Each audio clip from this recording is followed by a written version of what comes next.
ಬೆಂಗಳೂರಿನಲ್ಲಿ ಅಚ್ಚರಿ ಅಭ್ಯರ್ಥಿಗಳನ್ನ ಕಣಕ್ಕಿಳಿಸುತ್ತಾ ಕಾಂಗ್ರೆಸ್. ಬೆಂಗಳೂರು ಉತ್ತರದ ಅಖಾಡಕ್ಕೆ ಇಳಿತಾರ ಪ್ರಿಯಾ ಕೃಷ್ಣ. ಕಾಂಗ್ರೆಸ್ ಕೂಡ ಹಲವು ತಂತ್ರಗಾರಿಕೆ ಹೆಣಿತಾ ಇದೆ. ಬೆಂಗಳೂರಿನಲ್ಲಿ ಅಚ್ಚರಿ ಅಭ್ಯರ್ಥಿಗಳನ್ನ ಕಾಂಗ್ರೆಸ್ ಕಣಕ್ಕಿಳಿಸುತ್ತಾ ಬೆಂಗಳೂರು ಉತ್ತರದ ಅಖಾಡಕ್ಕೆ ಪ್ರಿಯಾ ಕೃಷ್ಣ ಇಳಿತಾರ. ಗೋವಿಂದರಾಜನಗರದ ಶಾಸಕರು ಈಗ ಹೈಕಮಾಂಡ್ಗೆ ಶಿಫಾರಸಾಗಿದೆ ಅವರ ಹೆಸರು. ವಿಜಯನಗರ ಶಾಸಕ ಲೇಔಟ್ ಕೃಷ್ಣಪ್ಪರ ಒಪ್ಪಿಗೆ ಕಾಯ್ತಾ ಇದ್ದಾರೆ. ಅವ್ರ ತಂದೆ MLA ಇದ್ದಾರೆ. ಈಗ ಬೆಂಗಳೂರು ಉತ್ತರಕ್ಕೆ ಬೇರೆ ಸಮರ್ಥ ಅಭ್ಯರ್ಥಿಗಳು ಇಲ್ಲ. ಈಗ ಕೊನೆ ಕ್ಷಣದಲ್ಲಿ ಉತ್ತರ ಕ್ಷೇತ್ರದಿಂದ ಕುಸುಮಾ ಹನುಮಂತರಾಯಪ್ಪ ಹಿಂದೆ ಸರಿದಿದ್ರು. ರಾಜೀವ್ ಗೌಡ ಹೆಸರು ಕೇಳಿ ಬಂದರೂ ಕೂಡ CM ಸಿದ್ದರಾಮಯ್ಯ ಅವರಿಗೆ ಒಪ್ಪಿಗೆ ಇಲ್ಲ. ಇನ್ನು ಕೃಷ್ಣಪ್ಪ ಅವರು ಒಪ್ಪಿಗೆ ಕೊಟ್ಟರೆ ಈ ಅಖಾಡಕ್ಕೆ ಪ್ರಿಯಾ ಕೃಷ್ಣ ಕನ್ಫರ್ಮ್. ಯಾಕಂದ್ರೆ ಹೆಂಗಿದ್ದಾರೆ, ಸಂಘಟನೆ ಚತುರತೆ ಇದೆ, ಜನ ಬೆಂಬಲ ಇದೆ, ಹಣ ಬಲ ಇದೆ, ತೋಳು ಬಲ ಇದೆ, ಎಲ್ಲವೂ ಕೂಡ ಇದೆ. ಹಾಗಾಗಿನೇ ಬೆಂಗಳೂರು ಉತ್ತರಕ್ಕೆ ಒಬ್ಬ ಸಮರ್ಥ ಅಭ್ಯರ್ಥಿಯನ್ನ ಕಾಂಗ್ರೆಸ್ ಹುಡುಕಾಡ್ತಾ ಇದೆ. ಯಾಕಂತಂದ್ರೆ ನೋಡಿ, ಅಲ್ಲಿ ಸದಾನಂದ ಗೌಡರು ನಿಲ್ತಾ ಇದ್ರು, ಈಗಲ್ಲಿ ಬೇರೆ ಅಥವಾ ಅವರೇ ನಿಂತ್ಕೊಳ್ಬಹುದು. ಬಿಜೆಪಿಯ ಭದ್ರಕೋಟೆ ಅದು, ಅದನ್ನ ಭೇದಿಸಬೇಕು ಅಂತ ಹೇಳಿದ್ರೆ ಅಲ್ಲಿ ಸಮರ್ಥವಾದಂಥ ಅಭ್ಯರ್ಥಿ ಹಾಕಲೇಬೇಕು. ಪ್ರಿಯಾ ಕೃಷ್ಣ ಅವರು ಈಗ ಸಹಜವಾಗಿ ಅವ್ರದ್ದು ವಿಜಯನಗರ ವಿಧಾನಸಭಾ ಕ್ಷೇತ್ರ.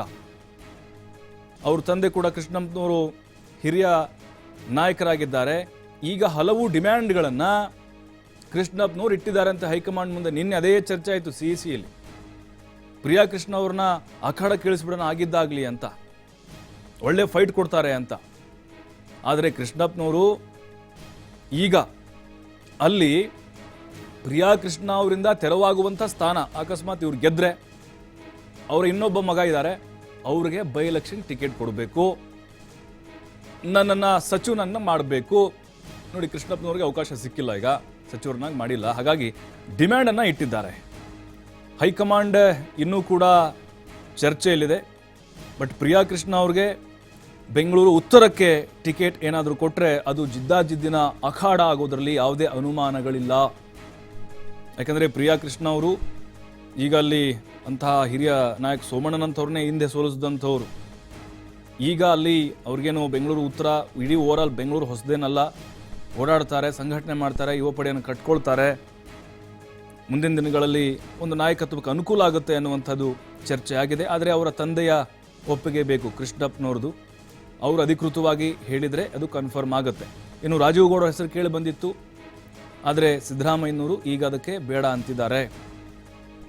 ಹಾಗಾಗಿನೇ ಈಗ ಪ್ರಿಯಾ ಕೃಷ್ಣ ಅವರ ಮನವೊಲಿಸುವಂತಹ ಪ್ರಯತ್ನಗಳಾಗ್ತದೆ. ಪ್ರಿಯಾ ಕೃಷ್ಣ ಓಕೆ, ನಮ್ಮ ತಂದೆ ಹೇಗೆ ಹೇಳ್ತಾರೋ ಹಾಗೆ ಕೇಳ್ತೀನಿ ಅಂತ ಆಲ್ರೆಡಿ ಹೇಳಿದ್ದಾರೆ ಅವರು.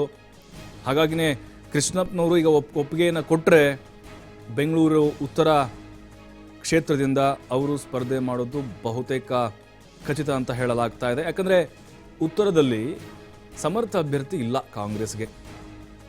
ಅಲ್ಲಿ ಸ್ಥಳೀಯರಲ್ಲೂ ಕೂಡ ಹಲವು ನಾಯಕರಿದ್ದಾರೆ, ಆದರೆ ಅಂತಹ ಹೇಳಿಕೊಳ್ಳುವಂಥ ಬಲಿಷ್ಠ ವೈಯಕ್ತಿಕ ವರ್ಚಸ್ಸಿರುವಂತಹ ನಾಯಕರಿಲ್ಲ ಕಾಂಗ್ರೆಸ್ನಲ್ಲಿ. ಈಗ ಹಾಲಿ ಶಾಸಕರಿಗೆ ಕೊಟ್ಬಿಟ್ರೆ ಆರಾಮಾಗಿ ಗೆದ್ಬಿಡ್ತಾರೆ ಅಂತ. ಯಾಕಂದರೆ ಅಲ್ಲಿ ಕಾಂಗ್ರೆಸ್ ಹೈಕಮಾಂಡ್ ಹೇಳಿತ್ತು ಯಾರಾದರೂ ಒಬ್ಬರನ್ನ ಸಚಿವರನ್ನ ನಿಲ್ಲಿಸಬೇಕು ಅಂಥೇಳಿ. ಅವರು ಸಚಿವರು ಏನು ಮಾಡಿದ್ರು, ಇಲ್ಲ ಮತ್ತು ನಾವು ಮಿನಿಸ್ಟರ್ ಆಗಿದ್ದೀವಿ, ನಮಗೆ ರಾಷ್ಟ್ರ ರಾಜಕಾರಣಕ್ಕೆ ಹೋಗಕ್ಕೆ ಇಷ್ಟ ಇಲ್ಲ, ನಮ್ಮ ಕುಟುಂಬಸ್ಥರು ಕೂಡ ಈ ರೀತಿ ಡಿಮ್ಯಾಂಡನ್ನು ಮಾಡಿದರು. ಹಾಗಾಗಿ ಬೇಡವೇ ಬೇಡ ಇದು ಸಚಿವರಿಗೆ ಕೊಡೋದು ಅಂಥೇಳಿ ಲೆಕ್ಕಕ್ಕೆ ಬಂದಿರಬಹುದು. ಹಾಗಾಗಿನೇ ಈಗ ಗೋವಿಂದರಾಜನಗರ ಪ್ರಿಯಾ ಕೃಷ್ಣ ಇದ್ದಾರಲ್ಲ, ಈಗ ಅವ್ರಿಗೆ ಟಿಕೆಟ್ ಸಿಗುವಂತಹ ಸಾಧ್ಯತೆಗಳು ಇದ್ದಾವೆ. ಅದರ ಬಗ್ಗೆ ರಾಜ್ಯ ನಾಯಕರು ಕೂಡ ಹೈಕಮಾಂಡ್ ನಾಯಕರ ಗಮನಕ್ಕೆ ತಂದಿದ್ದಾರೆ. ಅವರ ತಂದೆ ಕೃಷ್ಣಪ್ಪ ಒಪ್ಪಿಗೆಯನ್ನು ಸೂಚಿಸಿದ್ದೆ, ಆದರೆ ಖಂಡಿತವಾಗಲೂ ಅವ್ರಿಗೆ ಬೆಂಗಳೂರು ಉತ್ತರದ ಟಿಕೆಟನ್ನು ಕೊಡಬಹುದು. ಯಾಕಂದರೆ ಅಚ್ಚರಿ ಅಭ್ಯರ್ಥಿಗಳು MLA ಚುನಾವಣೆಯಲ್ಲಿ ಸ್ಪರ್ಧೆ ಮಾಡ್ತಾ ಇದ್ರು.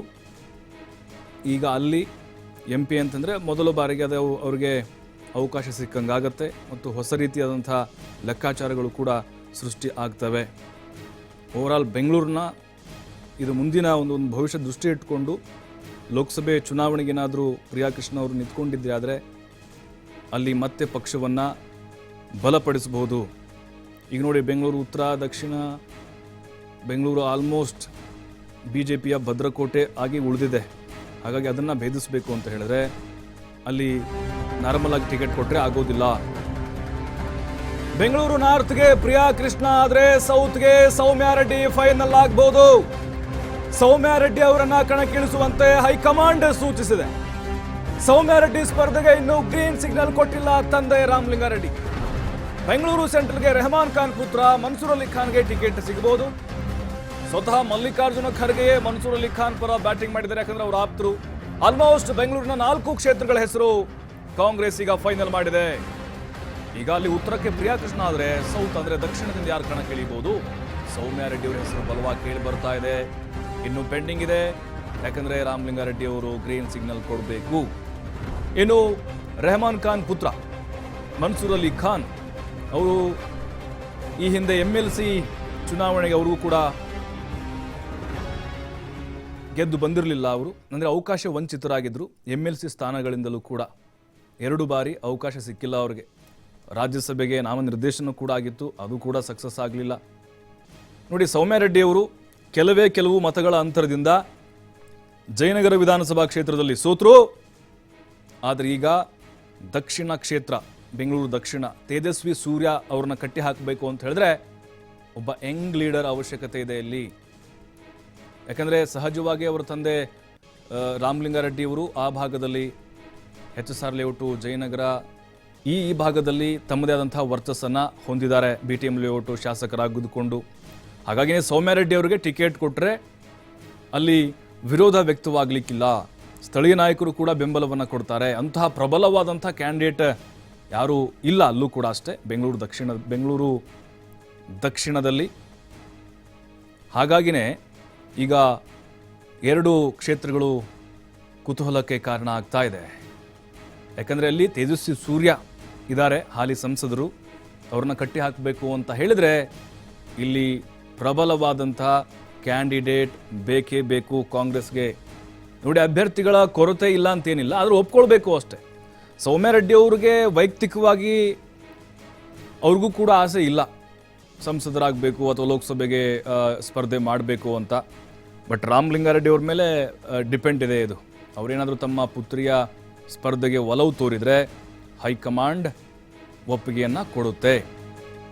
ಅದರ ಹೊರತಾಗಿ ಮನ್ಸೂರ್ ಅಲಿ ಖಾನ್ ಅವರ ಹೆಸರು ಕೂಡ ಮಲ್ಲಿಕಾರ್ಜುನ ಖರ್ಗೆ ಅವರೇ ಪ್ರಸ್ತಾಪವನ್ನು ಮಾಡಿದ್ದಾರೆ. ಬೆಂಗಳೂರು ದಕ್ಷಿಣ ಹೇಳಿ ಕೇಳಿ BJPಯ ಭದ್ರಕೋಟೆ ಅದು. ಅನಂತ್ ಕುಮಾರ್ ಅವರ ಕಾಲದಿಂದಲೂ ಈಗೂ ಹಾಗೆ ಉಳ್ಕೊಂಡಿದೆ.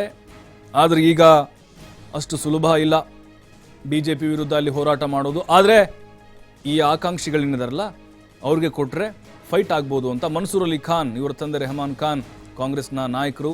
ಜೊತೆಗೆ ಇವರು ಶಿಕ್ಷಣ ಪ್ರೇಮಿ, ಟ್ರಸ್ಟಿ ರಣಿಸ್ತಾ ಇದ್ದಾರೆ, ಸಾಮಾಜಿಕ ಕೆಲಸಗಳನ್ನು ಮಾಡ್ತಾ ಇದ್ದಾರೆ. AICCಯ ಸ್ಥಾನಮಾನವನ್ನು ಕೂಡ ಈ ಹಿಂದೆ ಅವರು ಅನುಭವಿಸಿದ್ದಾರೆ. ಅದರ ಜೊತೆಗೆ ಇವರು ಹಲವು ಕಡೆಗಳಲ್ಲಿ ಕೆಲವು ಶಾಲೆಗಳನ್ನು ದತ್ತು ತೆಗೆದುಕೊಂಡಿದ್ದಾರೆ, ಬೆಂಗಳೂರು, ಮೈಸೂರು. ಜೊತೆಗೆ ಶಿಕ್ಷಣ ತಜ್ಞ ಕೂಡ ಹೌದು. ಇವೆಲ್ಲ ಮಾನದಂಡಗಳು. ಆಮೇಲೆ 2 ಸಾರಿ MLC ಆಗುವಂಥ ಅವಕಾಶವನ್ನು ಅವರು ತಪ್ಪಿಸಿಕೊಂಡ್ರು. ಅವ್ರ ಮೇಲೆ ಮಲ್ಲಿಕಾರ್ಜುನ ಖರ್ಗೆ ಅವ್ರಿಗೂ ಕೂಡ ಒಂದು ರೀತಿ ಸಿಂಪತಿ ಇದೆ.